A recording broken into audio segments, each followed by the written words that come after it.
Lorsque le patient a été opéré d'un polype à la vessie, celui-ci va être analysé par le service d'anatomopathologie pour savoir si des soins complémentaires sont nécessaires. Le patient est alors reçu par un médecin et une infirmière qui vont lui exposer le déroulement de son traitement. Le patient a une tumeur dans la vessie. Plusieurs prises en charge vont être possibles. Il peut avoir simplement une surveillance qui va être espacée en accord avec le médecin. Donc il peut y avoir une surveillance avec des bilans d'extension. Et ces examens vont être complétés aussi par la mise en œuvre, quelquefois, en fonction de la tumeur qui est dans la vessie, d'instillation intravésicale. Ces instillations intravésicales, c'est-à-dire un goutte à goutte de produits médicamenteux dans la vessie, sont adaptées à chaque patient. Certains d'entre eux bénéficient d'une technique disponible uniquement dans certains centres hospitaliers comme la PHM, la thermochimiothérapie. Ce dispositif s'adresse à des patients dont les tumeurs sont résistantes aux médicaments standards. Cela permet d'améliorer les capacités de traitement et d'éviter une éventuelle ablation de la vessie.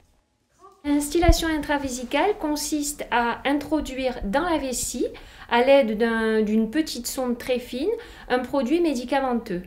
La thermochimiothérapie offre de nombreux avantages. La séance dure moins longtemps, elle ne dure qu'1 heure et ça ne dure que 6 semaines au lieu de 8 semaines.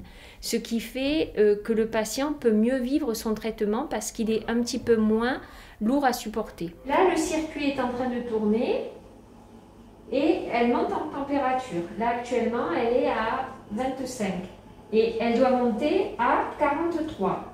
Donc, vous allez sentir petit à petit que ça va faire comme une espèce de bouillotte à l'intérieur, ça va chauffer un petit peu.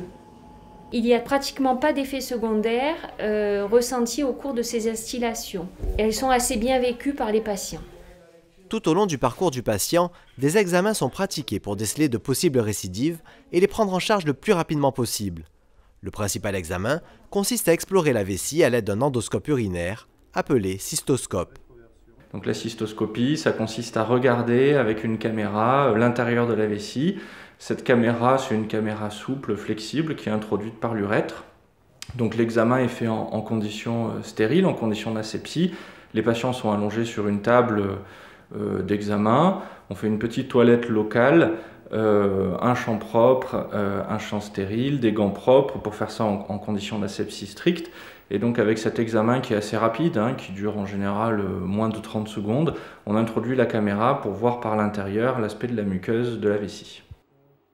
La cystoscopie est un examen très important pour surveiller certaines pathologies vésicales ou faire des bilans. Elle est considérée comme un acte opératoire, raison pour laquelle elle doit être faite dans des conditions aseptiques rigoureuses. Et comme un acte opératoire, elle répond aussi à des règles, et en particulier la rédaction d'un protocole opératoire pour se repérer, pour se référer et éventuellement pour le communiquer au patient ou au médecin traitant.